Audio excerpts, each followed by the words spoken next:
Imaginez-vous que tous les vêtements que portent les Noirs africains chez eux là-bas en Afrique, que tous ces vêtements sont créés par les Occidentaux. Les Africains ne créent rien pour eux-mêmes. On ne les laisse pas créer quelque chose d'eux-mêmes. Tout est fabriqué, tous les vêtements africains. Vous imaginez? Même les pagnes que portent nos femmes, nos mères, nos sœurs, là-bas, en Afrique. Oui, tout ce qu'ils portent, ces pagnes-là, sont tout simplement une création occidentale. Ce sont les Occidentaux qui ont créé les vêtements africains en s'adaptant au style africain. Ils ont imaginé en fin de compte l'Afrique à leur façon. Et c'est cette Afrique-là qu'ils ont imaginé justement, qu'ils ont retranscrit à travers leur mode, à travers les vêtements qu'ils ont créés pour le peuple noir, pour l'Afrique. Donc, les Noirs ne créent rien du tout. Tous les créateurs noirs s'inspirent forcément du modèle occidental, forcément, mais en y rajoutant un peu du côté africain. Un peu de côté africain, mais selon le modèle occidental. C'est comme ça que ça se passe. Ça, il faut en être conscient. Que les Noirs, on ne les laisse créer rien du tout.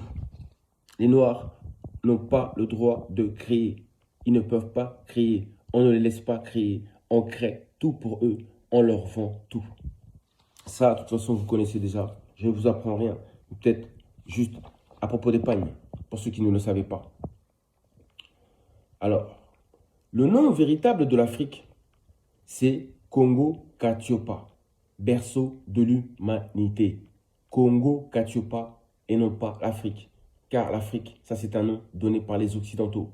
Le nom véritable de ce que vous appelez l'Afrique, ce continent, c'est Congo-Katiopa. Et Congo-Katiopa est le berceau de l'humanité. Car, je le dis bien, tous les Occidentaux, tous les Blancs sont en réalité les descendants des Noirs. Les Blancs sont les descendants des Noirs ancestrales qui étaient sortis hors du paradis terrestre, c'est-à-dire l'Afrique. Oui, ces Noirs qui, en quittant l'Afrique, avaient quitté Dieu, avaient quitté la spiritualité, avaient quitté par la même occasion le soleil dans toute sa puissance, dans toute sa splendeur. Oui, c'est en Afrique que le soleil est dans toute sa puissance. Oui, c'est en Afrique que le soleil est plus proche des hommes. Et ces ancêtres noirs s'étaient blanchis avec le temps. Dépigmentation de la peau, perte de la mélanine à cause de l'éloignement au rayonnement du soleil de Congo-Katiopa de l'Afrique. Oui, de ces vibrations, de ces rayons de soleil puissants. Les Blancs sont en réalité des Noirs déchus de l'Afrique. Oui, les Blancs sont des Noirs déchus de l'Afrique. D'où l'expression les anges déchus, déchus de l'Afrique, et non pas du ciel. Ça, c'est une véritable révélation, mes frères et sœurs. Les historiens, les scribes occidentaux ont blanchi l'histoire. Ils ont falsifié l'histoire véritable de l'humanité. Ils ont effacé les noms véritables africains par leurs noms européens, tels que l'Afrique, au lieu de Congo-Katiopa. Ils ont tout modifié. Ils ont tout inversé, s'accaparant par la même occasion de la souveraineté de la race noire. Oui, de son prestige, de sa royauté, de son rang de premier, de son trône du toit, du sommet du monde. Oui, sur son trône. Oui, sur son trône, sur le toit du monde. En faisant disparaître tous les noms africains, des tablettes de l'histoire, ils ont réussi à faire baisser la fréquence de vibration de l'Afrique, ainsi que des Noirs. C'est ainsi qu'ils ont réussi à éteindre le feu dévorant intérieur des Noirs, qu'ils ont réduit la puissance des Noirs en effaçant leur mémoire, en atteignant leur divinité, en éteignant leur divinité. Toutes les langues humaines ont chacune leur fréquence de vibration. Toutes les langues. Car les mots sont des sons, des fréquences.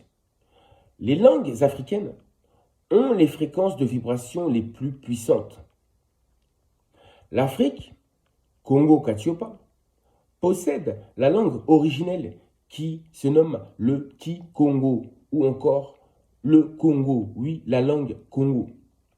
La première langue sur la terre, la langue du berceau de l'humanité, la langue mère de toutes les langues du monde, la langue de Dieu, la langue du feu, la langue de vérité, la langue de justice. Le Kikongo est la langue sacro-sainte par excellence. C'est l'unique langue vivante. C'est la langue du ciel. C'est la langue du monde invisible. La langue du royaume de Dieu. La langue des anges. La langue des dieux. La langue des sacrificateurs. La langue des messagers. La langue originelle des Noirs. Congo revient à chaque fois car c'est le nom de Dieu lui-même. Oui, Congo est le nom du grand esprit créateur de toutes choses. Congo Kalunga, Ne Mwanda Congo, Ama Congo, A Congo, etc. La nouvelle renaissance a déjà commencé. Une nouvelle histoire de l'humanité est en train de s'écrire. Un nouvel ère commence. Celui de la domination des Noirs sur les Blancs de toute espèce. L'ère de la prise de pouvoir pour les Noirs est arrivée. La véritable histoire de la race noire et de l'humanité est en train de se réécrire actuellement. Et bientôt le monde va connaître la véritable histoire. Les Blancs vont connaître la valeur véritable des hommes noirs. Le moment est venu pour que les Noirs reprennent leur titre prestigieux de peuple élu de Dieu. Que les Noirs remontent sur le trône. Oui, qu'ils remontent sur le trône qui leur est destiné par nature. Le moment est venu pour que les Noirs reprennent le commandement du navire. Que les Noirs soient les guides des nations. Que les Noirs règnent sur le monde avec justice. Et cela pour des siècles et des siècles, ainsi que pour l'éternité. Le moment est venu pour que les Noirs reprennent leur place, leur rang de premier, leur rang de grand frère. Qu'ils reprennent leur droit d'aînesse. Tout ce qui était caché dorénavant sera dévoilé.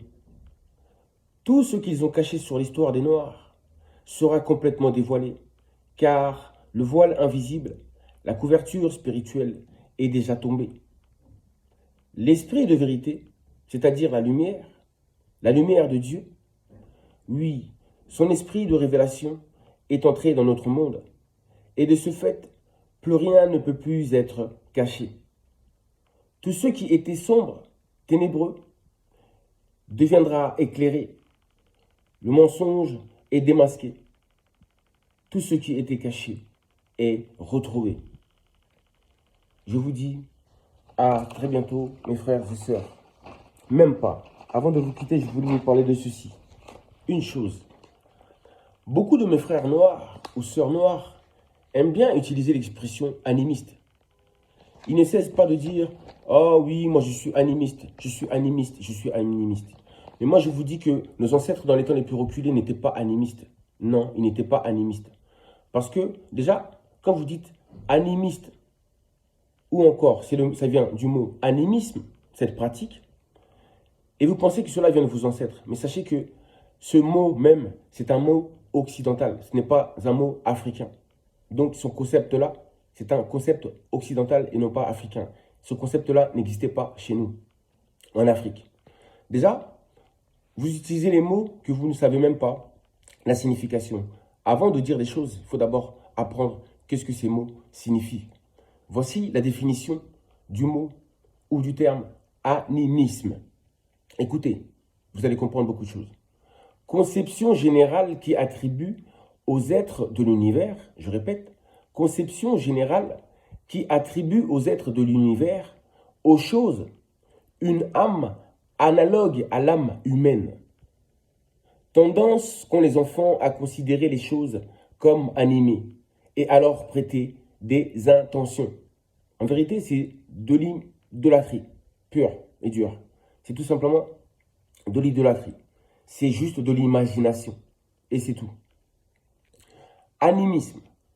Dans animisme, on entend le mot animé. Animé. Donc, animisme signifie aussi animer, donner vie, donner une âme à quelque chose qui est inanimé. Donner vie à quelque chose qui n'est pas vivant. Une chose qui ne contient ni vie, ni âme.